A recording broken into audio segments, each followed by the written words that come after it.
Assalamualaikum warahmatullahi wabarakatuh. Gimana kabarnya semua? Semoga baik-baik saja ya. Mudah-mudahan puasanya lancar semeton ya. Ada informasi baru terkait dengan pelaporan yang dilakukan oleh geng Agus dan gerombolannya kemarin kepada Densu begitu ya. Kok ini ada yang berubah ya, dari tuntutan 1,3 kok sekarang menjadi 1,7 tuh. Dan kembali lagi menyuarakan suara yang sama sebelum-sebelumnya ya, tidak ada perubahan. Menarik untuk kita reaksi sebetulnya. Gimana videonya? Ini dia. Keras. Hari ini kita melihat sendiri ya kebodohannya dari Denny Ya. Sumargo ya, yang dia membuat surat pernyataan tanggal 2 Januari 2025. Dia menerangkan pada surat pernyataan itu dia akan bertanggung jawab Serius mukanya atas Agus laporan ya. pidananya baik maupun gugatan perdatanya. Artinya dengan dibuatnya surat pernyataan itu, Denny Sumargo telah Telah apa bang? Denny Sumargo Telah berbuat berbuat. licik, jahat kepada Agus Salim.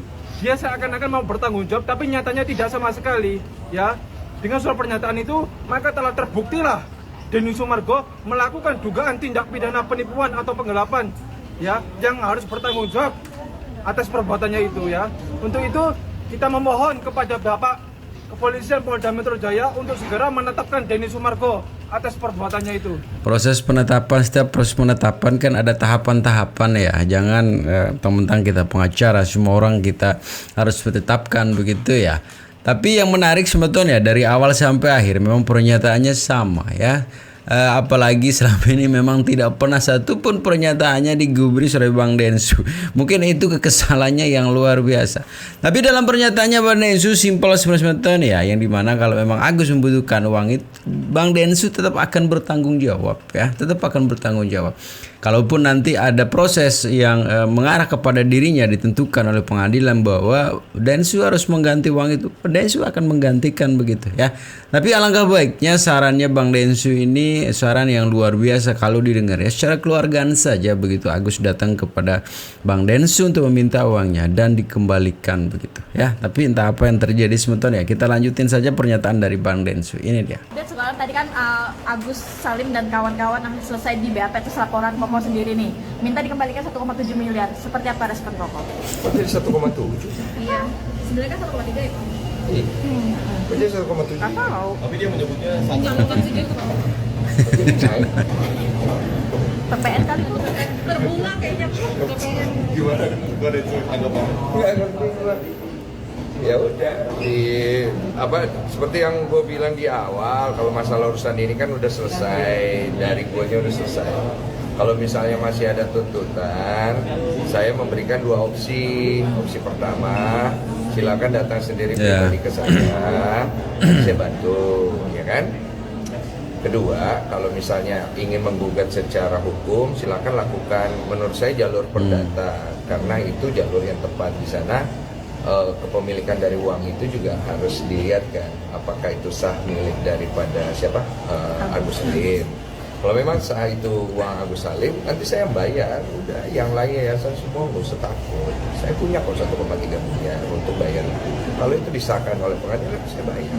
Artinya Densu siap atas tuntutan dari Agus Salim jika nanti tuntut perdata? Iya, tuntut perdata, karena kalau dituntut pidana, kalaupun saya masuk penjara, saya Iya sih benar. Sarannya bagus kan ya. gitu. Mbak, mau bagaimana lagi? 1,3 aku jadi 1,7, itu naik. Tapi sebelumnya pihak Agus sempat mengancam warga NTT juga dan Mas Densu juga. Kerjanya begitu tuh, macam-macam. Biarin aja. Udah muak saya melihat itu semua ya. Semuanya pengen membangun opini publik aja kan, dengan ngomongnya di gagah-gagahin gitu ya. Sudahlah, itu karakter kalian, saya nggak mau campur lah. Kok tapi dari pihak Agus Salim sempat bilang kok katanya menagih janji Koko yang Koko bilang katanya akan mempertanggungjawabkan dari uang tersebut kok, baik nanti dilaporkan secara perdata atau Tadi kan udah tadi bentuk pertanggungjawaban nggak tuh kalimat saya? Datang baik-baik, saya langsung kita ngobrol, mau cara pakai hukum, laporkan perdata. Alas hak daripada uang ini, karena ini uang melanggar PUBG, alas haknya dijelaskan. Kalau hakim memutuskan ketok balik, oh ini uang adalah hak daripada Gus Salim, 1,3 itu adalah hak, saya bayar, saya bawain, saya bayar. Udah kan? Iya sih. Beres kan? Apalagi sih? Nggak usah, yayasan nggak usah ganti, siapapun nggak usah ganti, saya bayar. Gitu ya, simple sebenarnya ya. Karena kita tahu selama ini Bang Densu memang tidak pernah ingkar dari apa yang sudah disampaikan begitu ya. Dan memang sarannya juga bagus begitu. Kalaupun lewat pidana begitu, oke lah Bang Densu sekarang di penjara gitulah. Siapa yang akan menggantikan uangnya? Agus kan mau uangnya begitu ya. Tapi yang jadi pertanyaan sebenarnya iya juga sebetulnya, maunya Agus sekarang apa? Apakah mau mempenjarakan Bang Densu atau mau uangnya, atau mau kedua-duanya, mempenjarakan Bang Densu sekaligus mau uangnya? Kejam banget sih Gus kalau itu pilih opsi ketiga itu ya, kejam banget sih ya. Datang baik-baik, saya langsung kita ngobrol. Mau cara pakai hukum, laporkan perdata. Alas hak daripada uang ini, karena ini uang melanggar PUBG.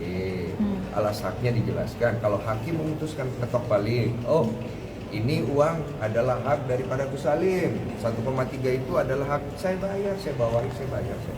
Nah tuh. Beres kan? Beres betul. Apalagi sih? Nggak usah, yayasan nggak usah ganti, siapapun nggak usah ganti, saya bayar.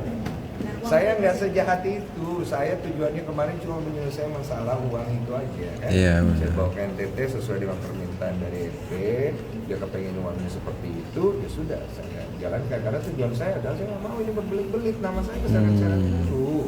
Saya ini nggak ada urusan, saya bantu Agus cariin dia donasi. Kemudian bantu Novi sama Agus menyelesaikan masalah. Saya kok jadi keseret-seret. Iya Saya juga sih. mau nyelesain masalah, bukan mau ribet-ribet. Makanya karena masalahnya panjang kali lebar itu, saya turun tangan, saya tanya, selesai nggak masalah uang ini kan? Saya tanya pada NP bilang pengennya uangnya dikirimkan ke NTT, ya udah. Udah. Semuanya tanda tangan kesepakatan dari pihak Pablo kuasa hukum, donatur, dari Gary sebagai orang yayasan, semua tanda tangan yang terlibat, termasuk dari pihak lawyernya dia sebagai saksi. Udah tanda tangan, uangnya situ. Nanti masalah Agus, kalau dia butuh uang pengobatan nanti ke saya. Kalau dia merasa 1,3 hak saya, ya sudah. Mau ngobrol sama saya langsung, ketemu saya boleh. Masa membahas itu secara personal. Mau tuntut saya di perdata pun oke. Jadi kalau dia menang di perdata pun saya bayar. Kalaupun dia datang ke tempat saya ngomong baik-baik, saya bantu. Apa lagi? Tapi syarat untuk Mas Densu ini keluar 1,3 miliar untuk menggantikan itu, syaratnya harus menang perdata dulu sih Agus. Enggak, datang ke saya juga ngobrol baik-baik, tunjukkan itikat baik juga. Kalau saya masuk di akal saya kasih. Tapi kan- Sederhana saja saya mau orangnya, nggak ribet-ribet, saya nggak mau nyari musuh. Saya ini tidak pernah lapor-laporin orang, saya dilaporin, makanya saya laporin balik. Tapi kan kuasa hukum Agus justru kan enggan ya kok menemui. Urusan dia, saya nggak mau campur. Pokoknya saya begitu aja. Saya lempeng, lurus, dan terima kasih. Orang mau bilang saya A, B, C, D, F, G, saya nggak peduli. Saya begitu aja hidup saya. Siapa yang mau ganti kalau 1,3 miliar? Nggak ada. Iya, itu sebenarnya benar ya, kan ganti begitu. Tapi sekali lagi jadi pertanyaan sebenarnya maunya apa begitu kan, mau uang kan diganti begitu ya. Pokoknya penjara sama uangnya kejam sekali. Tapi yang menarik sebetulnya ya, ada dua kepribadian yang berbeda ketika memang Agus live dan ketika Agus di depan para wartawan begitu ya. Kalau kita lihat memang di depan, saya lebih suka Agus di depan live begitu ya. Karena lebih ceria, walaupun memang sebentar nangis, sebentar marah, sebentar senang begitu ya. Dan saya tidak tertarik sekali ketika Agus bersama dengan gerombolannya di depan wartawan begitu ya, songong, angkuh, sombong begitu ya, yang dimana kesombongan dan keangkuhannya itu kesannya ya memang nafsu sekali ingin mempenjarakan Bang Densu dan mendapatkan uangnya begitu. Kita lihat sebetulnya ya, dua kepribadian yang berbeda ketika Agus di depan live dan ketika Agus di bersama gerombolan pengacara. Nah ini dia. Donasi, donasi itu kan kalau kita kasih harus ikhlas. Ya kalau saya nggak ikhlas, lu mau apa mak perasaan gua? Saya yang donasi, kamu nggak donasi kok ngomong-ngomong ikhlas? Bisa loh donatur ngomong kayak begitu. Gak usah ngajarin saya lah tentang ikhlas. Pemirsa, pas live, waduh. Pemirsa, apa kabarnya hari ini? Ketemu lagi bersama Agus Salim dalam acara streaming, ya? Apa namanya? Iya, ketemu lagi sama Bang Agus yang hoki-hoki. ya dalam acara situasi terbuka buat Anda semua, ya kan? Malam ini kita akan membahas banyak sekali yang dibahas dan tidak perlu dibahas dan tidak perlu dibahas apa-apa pun, ya. Jadi hilangkan masalah dan hilangkan pikiran, ya. Kita harus tenang, ya. Anak-anak Om semua, tulis. Kan Om punya anak sekarang, banyak anaknya nih. Yang lagi nonton anak Om Agus. Bangga Om Agus punya anak-anak seperti kalian semua. Atau mau jadi anak Om? Enggak apa-apa juga sih. Semua enggak. Ditawarin jadi anak enggak? Ditawarin makan enggak? Jadi ditawarin mau jadi apa? Ya Bang Agus doakan kalian lah sukses-sukses semua. Kalau bisa kalian sukses, banyak duit, ya kan? Ya, Bang Agus doakan semua kalian mudah rezekinya, ya. Bahagia kalian selalu hidup kalian, ya. Jangan lihat muka Bang Agus, jangan lihat tengilnya Bang Agus, jangan lihat nyebelinnya Bang Agus, jangan lihat masalahnya Bang Agus, jangan lihat jeleknya Bang Agus. Lihatlah senyum yang manis ini, ya. Itu udah pasti, ya. Jangan pandang-pandang yang lain, ya. Pandanglah Bang Agus yang manis ini. Gak usah pandang kejelekan Bang Agus, ya. Kalian harus pandang apa? Kebaikan Bang Agus, ya. Kalau ada baiknya. Kalau Bang Agus rasa belum ada sih baiknya Bang Agus, gak tau baiknya di mana, masih banyak salah belum lah.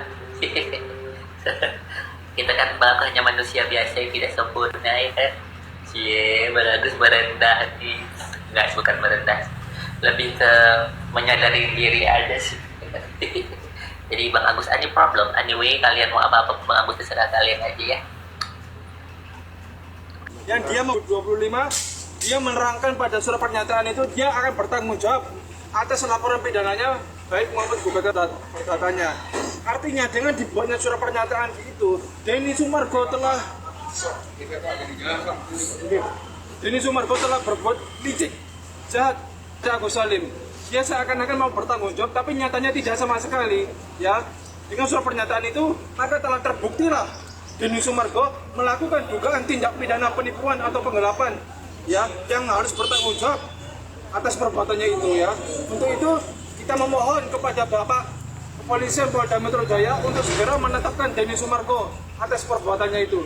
Dan 3 orang, yaitu Pablo Benua, Ferry Julian Saputra, dan Pratiwi Novianti untuk segera bertanggung jawab dan memenuhi panggilan laporan polisi. Yang selanjutnya, perkembangan laporan polisi ini, pihak kepolisian akan segera memanggil kepada Bapak Denny Sumargo, Pablo Benua, dan lain-lainnya gitu. Oke. Yang lainnya? Banget, jalan. Nanti. Hasil. Tapi ini hasil pemeriksaan laporan Denny yang 1,7 miliar. Mana Ulan? Ulan di mana? Ulan. Ulan udah barusan diperiksa. Silakan jelasin. Sebenarnya itu ya, sebenarnya adalah kenapa kasus ini terus dimunculkan sebetulnya. Sebenarnya kalau saya berkesimpulan bahwa ini ajang sekarang Bang Farhat memperkenalkan tim-timnya begitu ya, karena banyak sekali memang yang telah diorbitkan dari kasus ini begitu. Kalau kita lihat dari pernyataan pengacara yang kemarin disebut sebagai pengacara kompor gas, banyak yang tidak masuk akal. Sekali lagi mungkin sama kita mempertanyakan apa maunya sebenarnya ya. Bang Densus sudah memberikan saran begitu ya. Kalaupun ada pelaporan sekarang karena dilaporkan begitu ya. Tapi entahlah sebetulnya kita lihat ke depannya seperti apa. Apa terus Agus sampai dengan sendiri bosan sendirilah begitu ya dengan kasus ini yang terus bertele-tele. Walaupun kita tahu dari kemarin sebenarnya banyak sekali janji-janji yang satu pun tidak ada yang ditepati oleh Bang Farhat. Dan saya bisa memastikan dari selama ini sebetulnya tidak ada satupun yang pernah dilakukan Bang Farhat yang menguntungkan Agus ya, dalam bentuk uang, dalam bentuk tenaga. Kalaupun dia sekarang mendampingi hanya untuk keuntungan pribadinya, dan mudah-mudahan Agus sadar akan hal itu. Tapi saya yakin sadar lah. Tapi mungkin ada sesuatu yang kartu asnya Agus dipegang oleh sekarang Bang Farhat untuk kalau Agus berbicara, kalau Agus tidak menuruti apa yang Bang Farhat mau, akan dibongkar ya. Saya berkesimpulan seperti itu ya. Jadi segitu sebetulnya, tetap jaga persatuan dan kesatuan kita ya. Assalamualaikum warahmatullahi wabarakatuh.